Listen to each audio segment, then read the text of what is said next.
أعوذ بالله من الشيطان الرجيم. بسم الله الرحمن الرحيم. واعلموا أنما غنمتم من شيء فأن لله خمسه وللرسول ولذي القربى واليتامى والمساكين وابن السبيل إن كنتم آمنتم بالله وما أنزلنا على عبدنا يوم الفرقان يوم التقى الجمعان والله على كل شيء قدير. إذ أنتم بالعدوة الدنيا وهم بالعدوة القصوى والركب أسفل منكم ولو تواعدتم لاختلفتم في الميعاد ولكن ليقضي الله أمرا كان مفعولا ليهلك من هلك عن بينة ويحيى من حي عن بينة وإن الله لسميع عليم. إذ يريكهم الله في منامك قليلا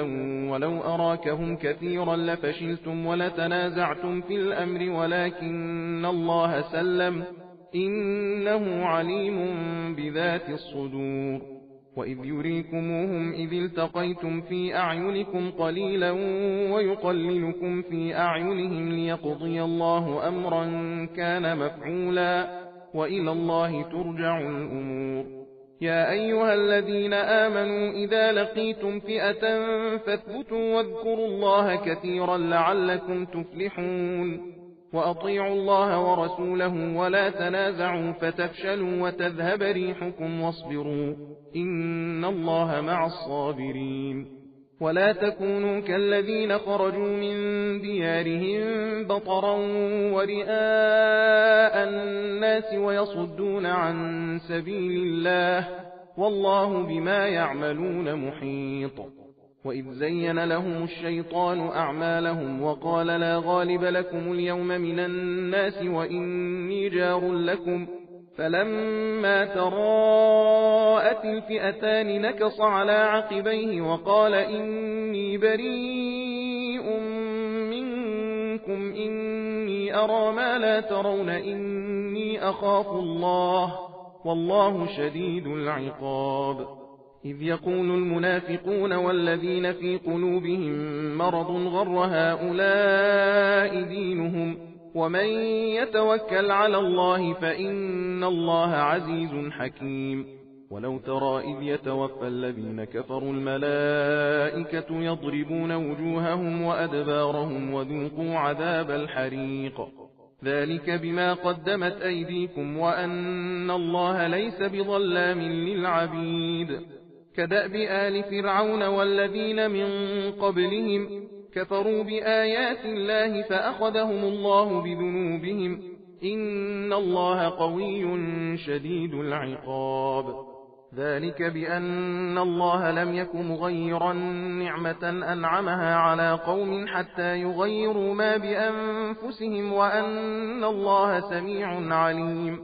كدأب آل فرعون والذين من قبلهم كذبوا بآيات ربهم فأهلكناهم بذنوبهم وأغرقنا آل فرعون وكل كانوا ظالمين. إن شر الدواب عند الله الذين كفروا فهم لا يؤمنون. الذين عاهدت منهم ثم ينقضون عهدهم في كل مرة وهم لا يتقون. فإما تثقفنهم في الحرب فشرد بهم من خلفهم لعلهم يذكرون. وإما تخافن من قوم خيانة فانبذ إليهم على سواء إن الله لا يحب الخائنين. ولا يحسبن الذين كفروا سبقوا إنهم لا يعجزون. وأعدوا لهم ما استطعتم من قوة ومن رباط الخيل ترهبون به عدو الله وعدوكم وآخرين من دونهم لا تعلمونهم الله يعلمهم وما تنفقوا من شيء في سبيل الله يوفى إليكم وأنتم لا تظلمون. وإن جنحوا للسلم فاجنح لها وتوكل على الله إنه هو السميع العليم. وإن يريدوا أن يخدعوك فإن حسبك الله هو الذي أيدك بنصره وبالمؤمنين وألف بين قلوبهم لو أنفقت ما في الأرض جميعا ما ألفت بين قلوبهم ولكن الله ألف بينهم إنه عزيز حكيم. يا أيها النبي حسبك الله ومن اتبعك من المؤمنين. يا أيها النبي حرض المؤمنين على القتال إن يكن منكم 20 صابرون يغلبوا 200 وإن يكن منكم 100 يغلبوا 1000 من الذين كفروا بأنهم قوم لا يفقهون. الآن خفف الله عنكم وعلم أن فيكم ضعفا فإن يكن منكم 100 صابرة يغلبوا 200 وإن يكن منكم 1000 يغلبوا 2000 بإذن الله والله مع الصابرين. ما كان لنبي أن يكون له أسرى حتى يثخن في الأرض تريدون عرض الدنيا والله يريد الآخرة والله عزيز حكيم. لولا كتاب من الله سبق لمسكم فيما أخذتم عذاب عظيم فكلوا مما غنمتم حلالا طيبا واتقوا الله إن الله غفور رحيم. يا أيها النبي قل لمن في أيديكم من الأسرى إن يعلم الله في قلوبكم خيرا يؤتكم خيرا مما أخذ منكم ويغفر لكم والله غفور رحيم. وإن يريدوا خيانتك فقد خانوا الله من قبل فأمكن منهم والله عليم حكيم. إن الذين آمنوا وهاجروا وجاهدوا بأموالهم وأنفسهم في سبيل الله والذين آووا ونصروا أولئك بعضهم أولياء بعض والذين آمنوا ولم يهاجروا ما لكم من ولايتهم من شيء حتى يهاجروا وإن استنصروكم في الدين فعليكم النصر إلا على قوم بينكم وبينهم ميثاق والله بما تعملون بصير. والذين كفروا بعضهم أولياء بعض إلا تفعلوه تكن فتنة في الأرض وفساد كبير. والذين آمنوا وهاجروا وجاهدوا في سبيل الله والذين آووا ونصروا أولئك هم المؤمنون حقا لهم مغفرة ورزق كريم. والذين آمنوا من بعد وهاجروا وجاهدوا معكم فأولئك منكم وأولو الأرحام بعضهم أولى ببعض في كتاب الله إن الله بكل شيء عليم. براءة من الله ورسوله إلى الذين عاهدتم من المشركين فسيحوا في الأرض 4 أشهر واعلموا أنكم غير معجز الله وأن الله مخزي الكافرين. وأذان من الله ورسوله إلى الناس يوم الحج الأكبر أن الله بريء من المشركين ورسوله فإن تبتم فهو خير لكم وإن توليتم فاعلموا أنكم غير معجز الله وبشر الذين كفروا بعذاب أليم. إلا الذين عاهدتم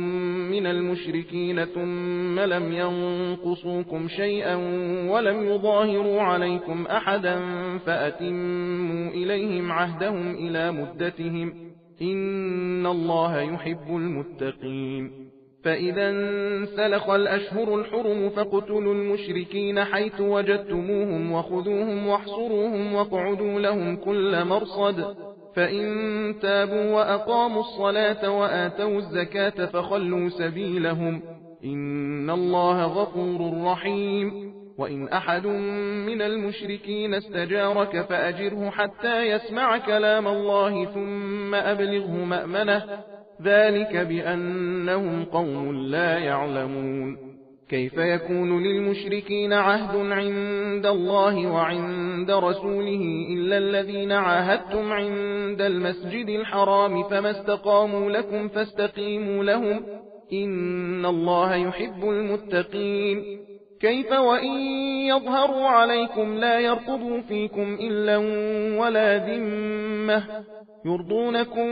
بأفواههم وتأبى قلوبهم وأكثرهم فاسقون اشتروا بآيات الله ثمنا قليلا فصدوا عن سبيله إنهم ساء ما كانوا يعملون لا يرقبون في مؤمن إلا ولا ذمة وأولئك هم المعتدون فإن تابوا وأقاموا الصلاة وآتوا الزكاة فإخوانكم في الدين ونفصل الآيات لقوم يعلمون وإن نكثوا أيمانهم من بعد عهدهم وطعنوا في دينكم فقاتلوا أئمة الكفر إنهم لا أيمان لهم لعلهم ينتهون ألا تقاتلون قوما نكثوا أيمانهم وهموا بإخراج الرسول وهم بدأوكم أول مرة أتخشونهم فالله أحق أن تخشوه إن كنتم مؤمنين قاتلوهم يعذبهم الله بأيديكم ويخزهم وينصركم عليهم ويشف صدور قوم مؤمنين ويذهب غيظ قلوبهم ويتوب الله على من يشاء والله عليم حكيم أم حسبتم أن تتركوا ولما يعلم الله الذين جاهدوا منكم ولم يتخذوا من دون الله ولا رسوله ولا المؤمنين وليجة والله خبير بما تعملون ما كان للمشركين أن يعمروا مساجد الله شاهدين على أنفسهم بالكفر أولئك حبطت أعمالهم وفي النار هم خالدون إنما يعمر مساجد الله من آمن بالله واليوم الآخر وأقام الصلاة وآتى الزكاة ولم يخش إلا الله فعسى أولئك أن يكونوا من المهتدين أجعلتم سقاية الحاج وعمارة المسجد الحرام كمن آمن بالله واليوم الآخر وجاهد في سبيل الله لا يستوون عند الله والله لا يهدي القوم الظالمين الذين آمنوا وهاجروا وجاهدوا في سبيل الله بأموالهم وأنفسهم أعظم درجة عند الله وأولئك هم الفائزون يبشرهم ربهم برحمة منه ورضوان وجنات لهم فيها نعيم مقيم خالدين فيها أبدا إن الله عنده أجر عظيم يا أيها الذين آمنوا لا تتخذوا آباءكم وإخوانكم أولياء إن استحبوا الكفر على الإيمان ومن يتولهم منكم فأولئك هم الظالمون قل إن كان آباؤكم وأبناؤكم وإخوانكم وأزواجكم وعشيرتكم وأموال اقترفتموها وتجارة تخشون كسادها ومساكن ترضونها أحب إليكم من الله ورسوله وجهاد في سبيله فتربصوا حتى يأتي الله بأمره والله لا يهدي القوم الفاسقين لقد نصركم الله في مواطن كثيرة ويوم حنين إذ أعجبتكم كثرتكم فلم تغن عنكم شيئا وضاقت عليكم الأرض بما رحبت ثم وليتم مدبرين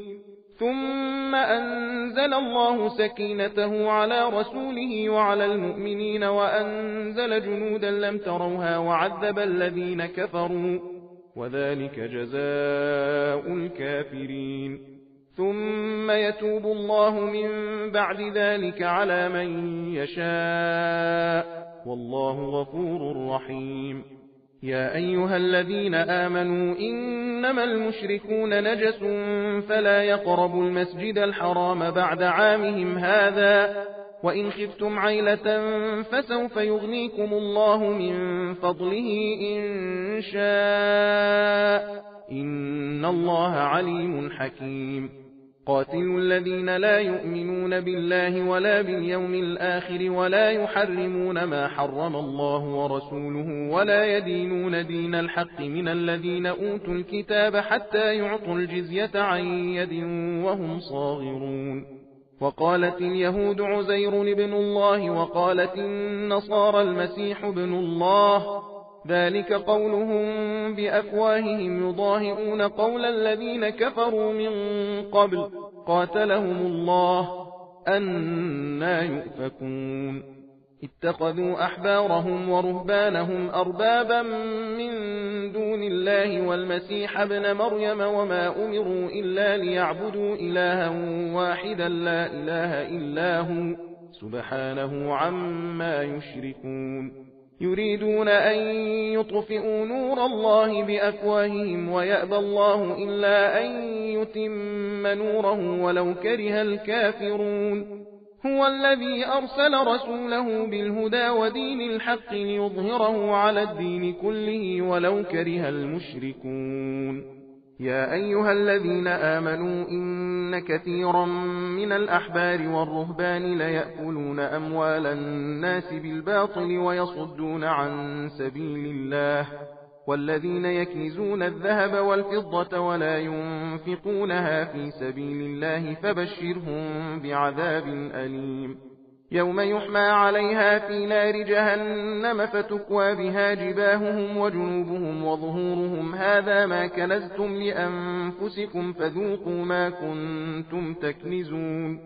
إن عدة الشهور عند الله 12 شهرا في كتاب الله يوم خلق السماوات والأرض منها 4 حرم ذلك الدين القيم فلا تظلموا فيهن أنفسكم وقاتلوا المشركين كافة كما يقاتلونكم كافة واعلموا أن الله مع المتقين إنما النسيء زيادة في الكفر يضل به الذين كفروا يحلونه عاما ويحرمونه عاما ليواطئوا عدة ما حرم الله فيحلوا ما حرم الله زين لهم سوء أعمالهم والله لا يهدي القوم الكافرين يا أيها الذين آمنوا ما لكم إذا قيل لكم انفروا في سبيل الله اثاقلتم إلى الأرض أرضيتم بالحياة الدنيا من الآخرة فما متاع الحياة الدنيا في الآخرة إلا قليل إلا تنفروا يعذبكم عذابا أليما ويستبدل قوما غيركم ولا تضروه شيئا والله على كل شيء قدير إلا تنصروه فقد نصره الله إذ أخرجه الذين كفروا ثاني اثنين إذ هما في الغار إذ يقول لصاحبه لا تحزن إن الله معنا فأنزل الله سكينته عليه وأيده بجنود لم تروها وجعل كلمة الذين كفروا السفلى وكلمة الله هي العليا والله عزيز حكيم انفروا خفافا وثقالا وجاهدوا بأموالكم وأنفسكم في سبيل الله ذلكم خير لكم إن كنتم تعلمون لو كان عرضا قريبا وسفرا قاصدا لاتبعوك ولكن بعدت عليهم الشقة وسيحلفون بالله لو استطعنا لخرجنا معكم يهلكون أنفسهم والله يعلم إنهم لكاذبون عفى الله عنك لم أذنت لهم حتى يتبين لك الذين صدقوا وتعلم الكاذبين لا يستأذنك الذين يؤمنون بالله واليوم الآخر أن يجاهدوا بأموالهم وأنفسهم والله عليم بالمتقين إنما يستأذنك الذين لا يؤمنون بالله واليوم الآخر وارتابت قلوبهم فهم في ريبهم يترددون ولو أرادوا الخروج لأعدوا له عدة ولكن كره الله بعاثهم فثبطهم وقيل اقعدوا مع القاعدين لو خرجوا فيكم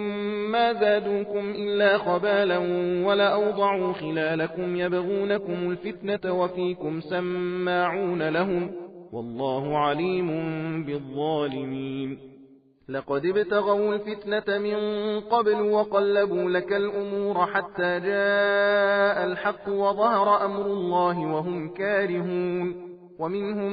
من يقول ائذن لي ولا تفتني ألا في الفتنة سقطوا وإن جهنم لمحيطة بالكافرين إن تصبك حسنة تسؤهم وإن تصبك مصيبة يقولوا قد أخذنا أمرنا من قبل ويتولوا وهم فرحون قل لن يصيبنا إلا ما كتب الله لنا هو مولانا وعلى الله فليتوكل المؤمنون قل هل تربصون بنا إلا إحدى الحسنيين ونحن نتربص بكم أن يصيبكم الله بعذاب من عنده أو بأيدينا فتربصوا إنا معكم متربصون قل أنفقوا طوعا أو كرها لن يتقبل منكم إنكم كنتم قوما فاسقين وما منعهم أن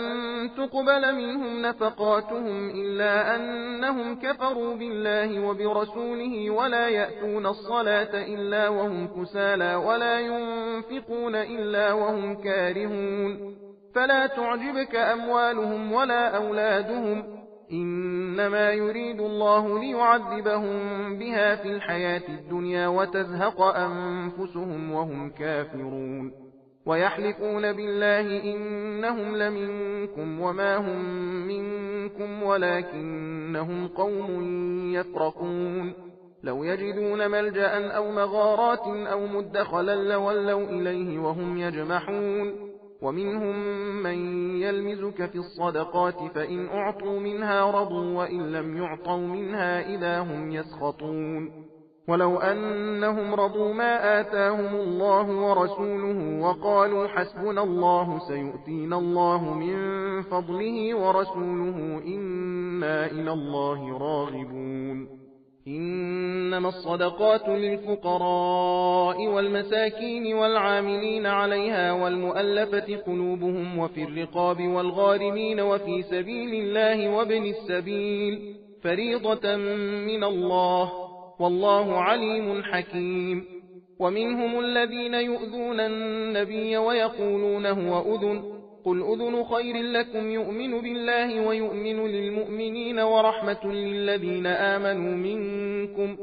والذين يؤذون رسول الله لهم عذاب أليم يحلفون بالله لكم ليرضوكم والله ورسوله أحق أن يرضوه إن كانوا مؤمنين ألم يعلموا أنه من يحادد الله ورسوله فأن له نار جهنم خالدا فيها ذلك الخزي العظيم يحذر المنافقون أن تنزل عليهم سورة تنبئهم بما في قلوبهم قل استهزئوا إن الله مخرج